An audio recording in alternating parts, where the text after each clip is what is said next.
Good morning everyone. তো আজকে অনেক সকাল থেকেই ব্লগটা শুরু করছি। এই দেখো, এটা পড়ে যাচ্ছিল কথা বলতে গিয়ে। তো একটু আগে ঘুম থেকে সবাই উঠলাম আর এখন বিছনা টিছনা গোছানো হবে। তো ভাবলাম যে আজকে সকাল থেকেই সবটা তোমাদের সাথে শেয়ার করি। তো এই দেখো, তো এখনো কোনো বিছনা গোছানো হয়নি দু ঘরেরই। এখন বিছনা টিছনাগুলো গোছাই, তারপরে আবার তোমাদের সাথে দেখা হচ্ছে। তো বিছনাপত্রটা একদম গোছানো কমপ্লিট হয়ে গেছে। এই দেখো, দু ঘরের বিছনা গোছানো কমপ্লিট হয়ে গেছে। আর বাপি একটা জিনিস এনেছে, এটা হচ্ছে এটা এক ধরনের মিষ্টি ছোট ছোট বিস্কুট ইয়ে টাইপের। আর এটা হচ্ছে বাবুজি কেক, তাই না? এটা তো বেকারির বিস্কুট কেক এগুলো খেতে কিন্তু আমার খুব ভালো লাগে। তো তোমাদের যদি এরকম ভালো লাগে অবশ্যই কমেন্ট করে জানাতে পারো। তো এখন রান্নাঘরে ঢোকা হবে, সব যা যা রান্না হবে সেগুলো, সবজি কাটা হবে, তারপর সব গোছানো হবে। মা বসে আছে আর আমারও সব কাজ গোছানো হয়ে গেছে। এখন দুজনে মিলে রান্নাঘরে ঢুকবো। আজকে হচ্ছে রান্না হবে মাছের কালিয়া আর ওই নিম বেগুন হবে। আর সকালের জন্য কি হয় জানি না, এই দুটো হবে। আর ডিম ভাজা হবে সকালের জন্য। আর ফ্রিজে তরকারি রয়েছে, তো সেগুলো এখন সব কেটে কুটে গুছিয়ে রাখবো আমি। চলো কাজ শুরু করে দিই।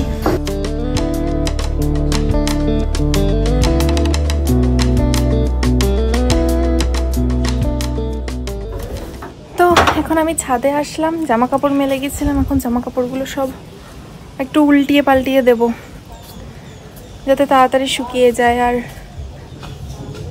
বাড়িতে মিঠুনদা এসছে কাজ করার জন্য, টিন লাগানো হবে, এসব টুকটাক কাজের জন্য এসছে। তো সেখানে বাপি রয়েছে আর আমি এই যে জামা কাপড় সব উল্টে ফেলি। রোদের তাপও আছে ভালো। তো নিচে এখন সব মাপামাপি চলছে আর আমি সব জামা কাপড় উল্টে দিয়েছি। এবার আমি যাব নিচে, চলে যাই দেখি কি হচ্ছে। এর জন্য বসে আছি, ডিমটা ভেজে নি, খেয়ে নাও, তারপর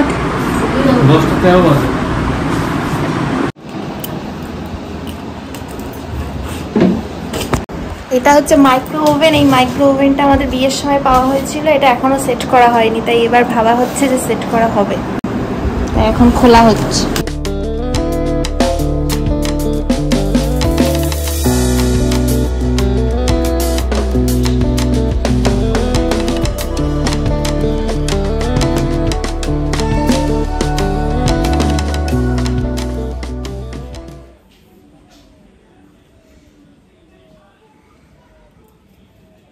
আমি ঘুমিয়ে পড়েছিলাম আর তখন টিন এসছে, আবার ঘুম থেকে উঠতে হলো।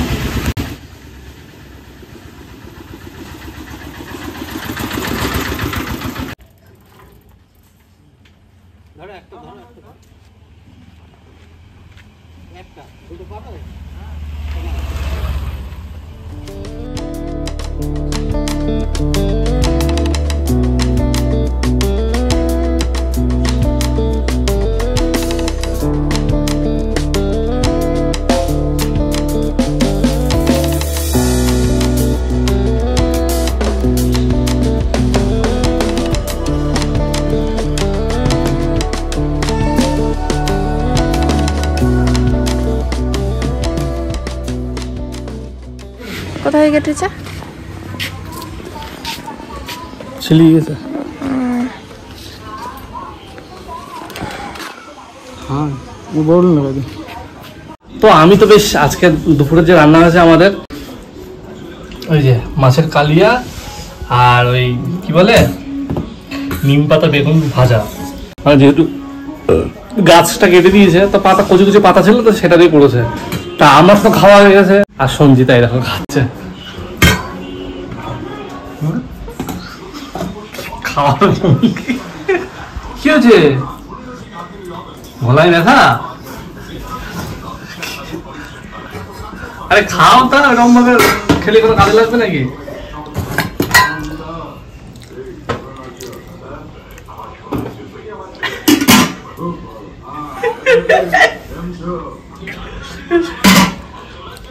সে হাতে তো উঠছে না। আরে খাও, তিতে খাওয়া ভালো।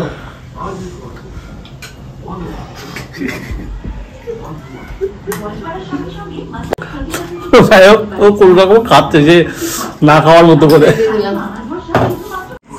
আচ্ছা কটা রুটি হবে বলে মনে হয়? 10টা তো হয়েই যাবে। 10টা? আমার কটা? আমি 2টো খাবো কি 3টে খাবো? 2টো খাবে? আমি ধরো একটা। তাহলে কটা হলো? 3টেই হলো। 3টে বাপি? বাপি 2টো। তাহলে কটা হলো? 5টা। 5টা মা 2টো 8টা। 5 আর 2 7 হয়। ও 7টা। সে যাই হোক, বাইরের জিনিসপত্রগুলো এরকম ফেলানো থাকবে? ও সেই টিন ওইগুলো? হ্যাঁ হ্যাঁ ওখানেই থাকবে। মিঠুনদা তো আর আসলো না। মিঠুনদা কি আজকে মাপ টাপ দিয়ে গেছে? আজকে কি কাজ এই করবো? জিনিসগুলো আমি সব নামিয়ে রেখে দিয়েছি, জায়গাগুলো জুড়ে রয়েছে। কালকে আসবে। তুমি কি সারাদিনে ধরো কাজ করলো না, যদি একটু পরে এসে কাজ করে দিয়ে যায়, তার জন্য কি সারাদিনের মাইনে দেবা? তা ওই বাইরের জিনিসগুলো চুরি হয়ে যাবে। চুরি হচ্ছে, বাইক ফেলানো থাকছে, চুরি হবে ওইগুলো। আর ও যা ভার, যে চুরি করতে হবে তার হাত কেটে যাবে, আমার যেমন গেল। ও আজকে একটা কাজের কাজ করেছে, নিজের হাতটাকে কেটে বসেছে। বল না? হ্যাঁ খুব ভালো কাজ করেছে। তো যাই হোক, এখন আমি রাতের রুটিটা করে নেব। দেখতেই পাচ্ছ এখন অনেক বেজে গেছে, রাত 9টা বাজতে যায়। একটু দেরি হয়ে গেল আজকে রুটি করতে। তো এখন আমি রুটিটা করি। আর তোমরা আমাদের চ্যানেলটা সাবস্ক্রাইব করতে একদম ভুলো না। আমাদের চ্যানেলে নতুন হলে অবশ্যই চ্যানেলটা সাবস্ক্রাইব করে দিও। আর কি বলবো, বারবার তোমাদের কাছে বলি, যদি না করো তাহলে আর কি করতে পারি। যাই হোক, আজকের মতো টাটা।